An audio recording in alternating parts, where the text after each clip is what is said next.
City of the Forgotten. I woke up with the distinct feeling that I had been erased. The bed beneath me was stone-cold marble, the air smelled faintly of ash and salt, and my mouth tasted like iron. When I opened my eyes, the sky above was gray, not stormy, not clear, just gray, like a television screen left between channels. I sat up slowly. My limbs moved with hesitation, as though they weren't quite mine. I had no idea who I was. But the real fear began when I looked around. I wasn't in a hospital or a home. I was in the middle of a vast plaza surrounded by pale stone buildings, no signs, no lights, no sound of people. The architecture was strange. Classical, maybe, or futuristic. It didn't belong to any single style I could name. Everything looked familiar and alien at once, as if I had seen it in a dream I couldn't remember. Then the people came. Silent, watching, appearing from doorways and alleys like shadows. Dozens at first. Then more. Their eyes locked on me with quiet reverence, and not one of them spoke. Not until a woman with silver hair stepped forward and knelt. "Welcome back," she said, her voice trembling with awe. "You've returned to us, Savior." Savior? I wanted to laugh. I couldn't even remember my name. They led me to a circular tower that overlooked the city, past silent markets and motionless fountains. The woman walked beside me, offering no explanation beyond cryptic smiles and phrases like, "The cycle begins anew." In the tower's central chamber, they showed me a mural. It was massive, etched into the stone itself, a spiral of scenes, disasters, storms, collapse, then blueprints, scaffolds, rising spires. At the very center of the spiral was a figure in white robes, holding a glowing triangle in his hand. My face. My exact face. They called the city Iroth.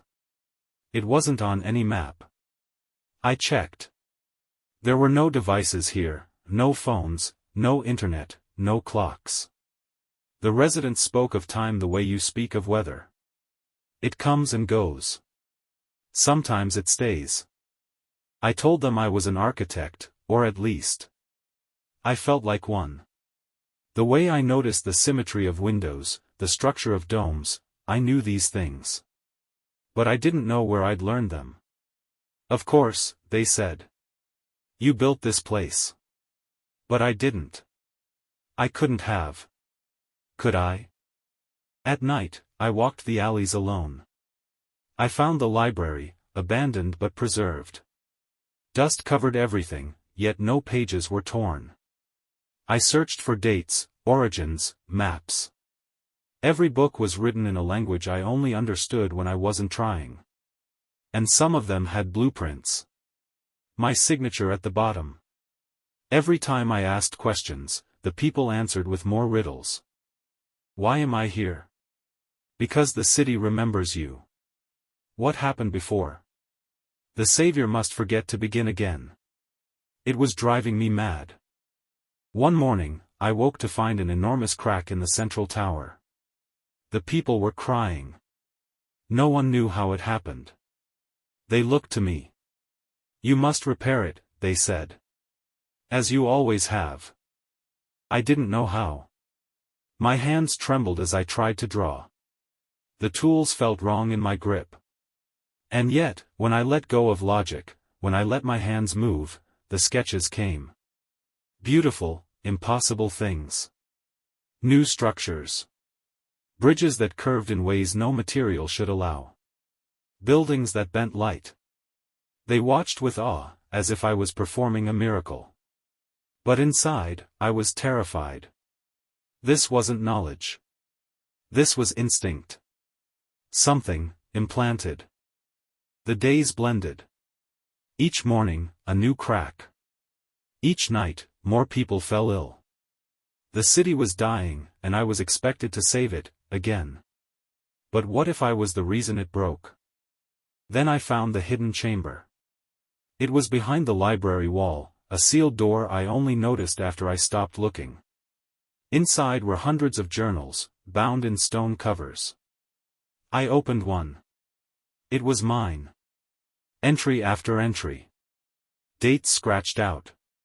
Drawings of machines, of the city, of people I never met, or had I. Messages to myself. Do not trust the silver-haired woman. This place is not real. You've done this 14 times. The 15th journal was blank. I confronted the woman that night. She didn't deny it. She smiled, softly, even kindly. This city survives because you forget, she said. You rebuild, you heal, and when the cracks return, you begin again. That is your gift. No, I said. That's a prison. She nodded. Perhaps. But without you, we vanish. I had a choice. Escape? There were no doors out of Iroth. No vehicles, no path beyond the mist that surrounded the outer edge. Stay? I would forget again. I could feel it, already, the memories of the journals were slipping. My name, the anger, the fear. Like sand through fingers. I climbed to the top of the broken tower. The city spread out below, quiet, still waiting for me. Was I their savior? Or their curse? I closed my eyes. And jumped. He's returned. The savior is back. If you enjoyed this story, don't forget to like, subscribe, and turn on the notification bell so you won't miss the next one. Thanks for listening.